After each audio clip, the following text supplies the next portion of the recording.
የመፈንቅለ መንግስት ስጋት ገጥሞናል እያሉ ነው። ይሄ ሁኔታ ከምን የመነጨ ነው የሚለውን እንቃኛለን። በእርግጥ የመፈንቅለ መንግስት ስጋቱ ምን ይዞ እየመጣ ነው የሚለው ላይ እንነጋገራለን። ከዚያ ባሻገር ከእብሪት ወደ ተማጽኖ ለመሸጋገር ያበቃቸው ምክንያት ምንድን ነው? ከሰሞኑ ከፍተኛ ፍርሃት፣ ከፍተኛ ጭንቀት፣ ከፍተኛ ስጋት ውስጥ ነው የሚገኙት። ፍርሃት የወለደው መርበትበት የወለደው ስጋቶች ከጭንቀታቸው የሚነሳ መግለጫዎችም ይሰጣሉ፣ በዚያ በኩል ይንደፋደፋሉ። ምንም ነገር ጠብ የሚል ነገር ጠፍቷል። በአራቱም አቅጣጫ አማራ ፋኖ ብሔራዊ ንቅናቄ በአገዛዙ ላይ ከፍተኛ ትግል መጀመሩን የሚያመላክቱ ሁኔታዎች የታዩ ነው። በትግል ሂደቱ በተለይ በጎንደር በትላንትና ሁለት የተመዘገበው ድል ከፍተኛ ነው። እንዲሁም በቤተ አማራ ወሎ በምዕራብና ሰሜን ቀጠና ላይ ከፍተኛ የሆነ ከአገዛዙ ጋር ትንቅንቅ ውስጥ ነው የሚገኙት። በጎጃምና በሸዋ አገዛዙ እንደዚሁ በተለያዩ ወረዳዎች ላይ ትንፋሽ ያሳጠረ ትግል እየተካሄደ ነው የሚገኘው። በነገራችን ላይ በወረዳ ደረጃ ከሆነ በቀበሌና በወረዳ ደረጃ በቀደም ሲል በነበረው መግቢያ የመደበኛ ማይሚን የልዩ ዝግጅት ፕሮግራማችን ላይ እንዳነሳ ነው ለማጣራት እና በየአቅጣጫው ያለውን ተጨባጭ መረጃ ምንድን ነው የሚለውን ለመፈተሽ ሞክረናል። በሰሜን እና በደቡብ በምዕራብ ወሎ ገደማዎች ባሉ ቀበሌዎች በቀበሌ ደረጃ ኮምፕሊት የለም አገዛዙ። በቀበሌ ደረጃ የሚታሰብ አይደለም። በሁሉም አቅጣጫ ነው በቀበሌ ደረጃ የፈረሰ ነው። በወረዳ አንዳንድ የወረዳ ከተሞች ላይ አለ። ያውም ከፍተኛ ሁኔታ ሰራዊት ያለበት ቦታ ነው። ሰራዊቱ ማለት የመከላከያ የሚባለው ሰራዊት ከባድ መሳሪያ ታጥቆ ወረዳዋን ሲቆጣጠርላቸው ብቻ ካድሬዎቹ ቆይታ ያደርጋሉ። ይሄ ከባድ መሳሪያ የታጠቀ ኃይል ለሌላ ሚሽን ትፈለጋለ ተብሎ ወደ ሌላ ቦታ ሲሄድ የአድማ ብተናው ሚሊሻው ምናምን 30 ደቂቃ መዋጋት የሚችል አይደለም፣ ይበተናል። በቂ ኃይል የለም። አሁን ግልጽ በሆነ መንገድ በአማራ ፋኖ ብሔራዊ ንቅናቄ ኃይልና ክልሉ ቀንድ አውጣ የሚመሩት በየቦታው ላይ ያለው የሚሊሻና አድማ ብተና በትጥቅ ዝግጅትም በኮዝም የተለያዩ ናቸው። በማህበረሰቡ ባላቸው ድጋፍም የተለያየ ነው። አሁን የአገዛዙ ባለስልጣናት እስካሁን ድረስ በተወሰነ ደረጃም ቢሆን ከህዝብ ለመነጠል የሚመስል ፕሮፓጋንዳ ለመስራት ነው የሚሞክሩት። አሁን ያ አላዋጣቸው ስላሉ ወደ ተማጽኖ ተሸጋግረዋል። ህዝቡ ከማጋ እንደሆነ በአደባባይ የእምነት ክደት እንደሚባለው በአደባባይ ወደ ማመን ደረጃ ተሸጋግረዋል። አሁን ህዝቡ ከማጋ ነው ያለው የሚለውን ምስክርነት እየሰጡ ያሉት ራሱ ያገዛዙ ባለስልጣናት ነው። ይህም በተመለከተም ከነሱ አንደበት የምንሰማው ይኖረናል። ምን እያሉ ነው የሚለውን ከዚህ ቀደም ያስደመጠናችሁ ነበረ። ለማህበረሰቡን በመማፀን እባካችሁ በሬ ገዛለሁ በሉ፣ 100 ሺህ እሰጣለሁ በሉ፣ እንደዚህ በሉና ተማጽናችሁ መልሷቸው፣ አስገቧቸው ወዘተረፈ የሚል ነበር። አሁን በሁለት በሶስት መንገድ በአንድ በኩል ቅጥረኛ ካድሬዎቹ እነዚህ የብአዴን ቅጥረኞች አሉ። ለረጅም ጊዜ በአማራ ትግል ውስጥ ራሳቸውን ከልለው እውነት ለመናገር ትልልቅ ስራዎችን መና ያስቀሩ ማለት ይቻላል። በማፍረስ በኩል በጣም በርካታ ተሳክቶላቸዋል። እየተከተሉ የአማራ ትግል መልክ እንዳይስፈር እንዳይዝ ሲያደርጉ የነበሩ አካላት ናቸው። አካባቢያዊ መሰባሰብ ይፈጥራሉ። በተለያየ ጊዜ የአማራ ትግል ጉልበት ያወጣ ሲመስላቸው አካባቢን ቤዝ ያደርገው ይደራጁና ትግሉን ወደ ኋላ ጎትቶ ለመጣል የሚችሉትን ሁሉ ያደርጋሉ። በዚህ ረገድ በጣም በጣም አሳዛኝ በሆነ ሁኔታ እንደምታውቁት የአስራት ሚዲያ እንዲበተን አድርገዋል። ይሄ አሁን የቅጥረኛ መሰባሰቢያ የሆነው በወቅቱ በመጠኑም ቢሆን ተስፋ ተደርጎበት የነበረው የአብን የሚባል ስብስብ እንዲበተን አድርገዋል። አሁን ደግሞ የአማራ ትግል መልክ እየያዘ ነው ብለው ሲያምኑ እሱን ለማፍረስ ደግሞ በዚያና በዚህ በተደራጀ ሁኔታ ተቀናጅተው እየተረባረቡ ነው የሚገኙት። ሚዲያም ይሁን ምንም የሚቀራቸው ነገር የለም። ከነዚህ በተለይ በአምስተኛ ረድፍነት በብአዴን ቅጥረኝነት የሚታወቁ አካላት አሁን ደግሞ በጣም አሳፋሪ የሆነ ሌላ ዘመቻ ጀምረዋል። ከሰሞኑ አስተውላችሁ ከሆነ ተናግረናልም። እንደዚህ አይነት ፊት ለፊት ነው የምንገጥመው። ማንም ሊሆን ይችላል፣ ደጋግመን አንስተናል እና ከሰሞኑ አንድ የሆኑ ምክንያት ታከው እኔ በጣም በተደጋጋሚ በአደባባይ ፊት ለፊት ገጥመን ለምሳሌ ብፁዕ አቡነ አብርሃም ጥፋት የሆነ ነገር አድርገዋል ብለን ባሰብን ጊዜ በመራር ተቃውመናቸዋል። እኔ ፐርሰናሊ በጣም ተቃውሜያለሁ። በማብጠልጠል ደረጃ ተቃውሜን ገልጫለሁ።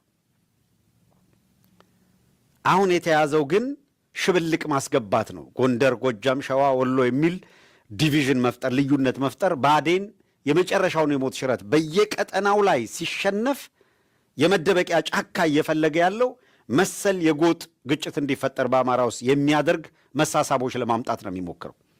እንዲህ ያለውን አጀንዳ የሚያራግቡ ቅጥረኞች አሉ። የብአዴን ቅጥረኞች ግን በአማራ ውስጥ የተሰገሰጉ ናቸው። አንዳንዶቹ በፍጹም በውል ለመለየት በሚቸግር ሁኔታ ራሳቸውን በዚህ የትግል ሂደት ውስጥ ለረጅም ጊዜ አመሳስለው ስለቆዩ በቀላሉ ማህበረሰቡ ተረድቶ ይህ ነገር አደጋለሁ ብሎ ወደኋላ የማለት ስሜት አታዩ። ስቲል እነዛ አካላት እንደ ተቆርቋሪ የሚታዩበት ሁኔታም ስላለ በተወሰኑ በውስን አካላትም ቢሆን ቀላል ያልሆነ ጉዳት እያደረሱ መቀጠላቸው አይቀርም የተወሰነ ጊዜ። ከዚህ በፊት በነበራቸው ጉልበት በነበራቸው አቅም የሚቀጥሉበት ሁኔታ የለም። አሁን በአብዛኛው የአማራ ሕዝብ የት ጋር ምን አይነት ችግር እንዳለ በደንብ በውል እየተረዳ እየለየ ነው ማለት ይቻላል። ሰው የብፁዕ አቡነ አብርሃምን ስህተት ሲሰሩ ስህተት ነው፣ በአግባቡ ቤተክርስቲያንን አልጠበቋትም፣ ምዕመኑን በአግባቡ ድፌንድ አላደረጉም፣ በጎችን ጠብቅ፣ ግልገሎችን ጠብቅ፣ ጠቦቶችን ጠብቅ ተብሎ የተሰጦትን ትእዛዝ እዚህ ጋር አልተወጡም። ሲወጡ አርማ አድርገን ምልክት አድርገን ከጎናቸው እንደቆምን ሁሉ ደክመዋል ሲባሉ ተችተናቸዋል። ነገር ግን አሁን የብአዴን ቅጥረኞች ተሸፋፍነው ተከዳድነው በአማራ ትግል ውስጥ የቆዩት ማለት ነው ተሸፋፍነው ብዙ እንደማያዋጣቸው ሲያውቁ እርቃናቸውን እያስቀረን ስንገላልጣቸው አሁን በአደባባይ ተከስተዋል። በአደባባይ የመጡት ምን እያሉ ነው? በአንድ በኩል የብአዴን ሰዎች ሲማረኩ ቁጭታቸውን ብስጭታቸውን መደበቅ አቅቷቸው ከንቲባ ተማረከ እንትን ተማረከ እያሉ እየየ ለቅሶ እያሉ ነው። የቴዎድሮስ ልጆች ሐቀኛ ጎንደርን የሚመስል ወይም ጎንደርን የሆነ እሳቤ አስተሳሰብ በትክክለኛው የገብርዬ ልጅ የሆኑቱ የብአዴን ቅጥረኞችን የሚጠየፉቱ እነዚህን የብአዴን ኃይሎች አመራር የሚባሉትን በከፍተኛ ደረጃ ያሉትን አንበርክከው ማርከው ሕዝብ ላይ በደል የፈጸሙትን በአደባባይ ለበደላቸው እንዴ የአሜሪካ መንግስት እና እስራኤል በዚህ በመካከለኛው ምስራቅ እየተደረገ ባለ ጦርነት ውስጥ ሕዝብን ጎድተዋል ብለው የሚያስቧቸውን በሕዝብ ላይ ጥፋት አድርሰዋል ብለው የሚያስቧቸውን አካላት ላይ እርምጃ ይወስዳሉ። እርምጃ ወስደው ሲያበቁ እርምጃ የወሰዱበትን ባለስልጣን ወይም ኃላፊ በሕዝብ ላይ ያደረሰውን በደል እንዳውም ሰለብሬት እንዲያደርግ ሕዝቡን ነው የሚጠይቁት። የሰማን ነው አይደለም? ፕሬዚደንት ዶናልድ ትራምፕ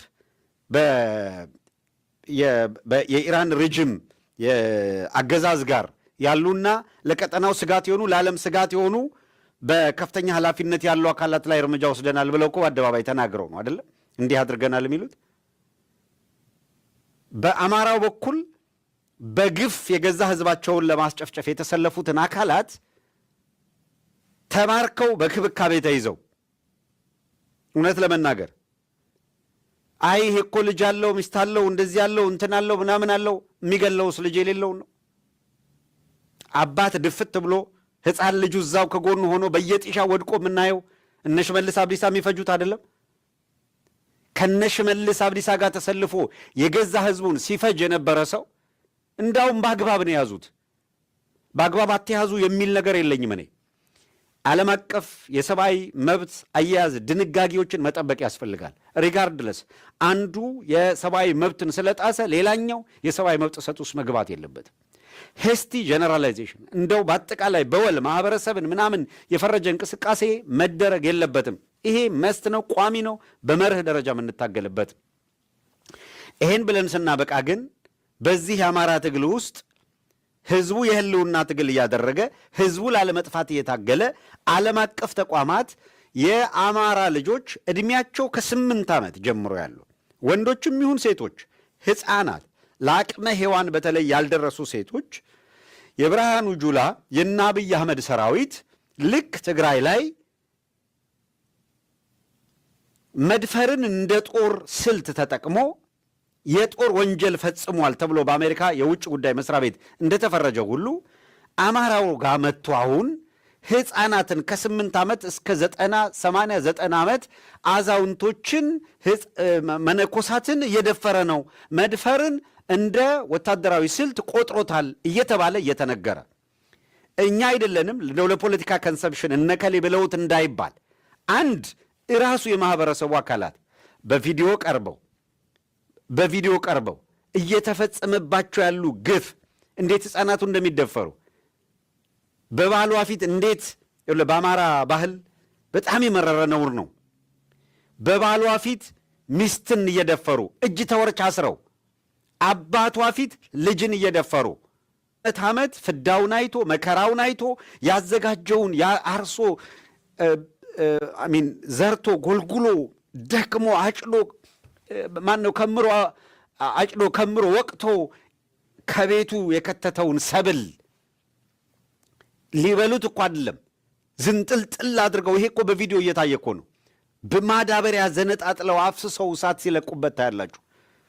የግፋቸው የመጨረሻ ጥግ በወታደር ደረጃ አዛዥ የሆኑቱ እያዩ በቤተክርስቲያኗ ውስጥ ማንም የተደበቀ እንደሌለ በዚህ አካባቢ ውጊያም እንዳልተካሄደ እየታወቀ ቅዳሴ ቀድሰው የሚወጡ ካህናትን ለመፍጀት መድፍ ተኩሰው ፈጅተው ሲያበቁ እዛው ያለ ሳይንት መሃል ሳይንት ላይ ያለ አማራ ነኝ የሚል የዚያው አካባቢ የዞኑ የወረዳው አስተዳደር ነኝ የሚል አካል አዎ ተጎድተዋል፣ ካህናት ተጎድተዋል፣ እዛ አካባቢ የሚዋጉ ኃይሎች አሉ ተብሎ ስለታሰበ እዚህ አካባቢ ነበሩ።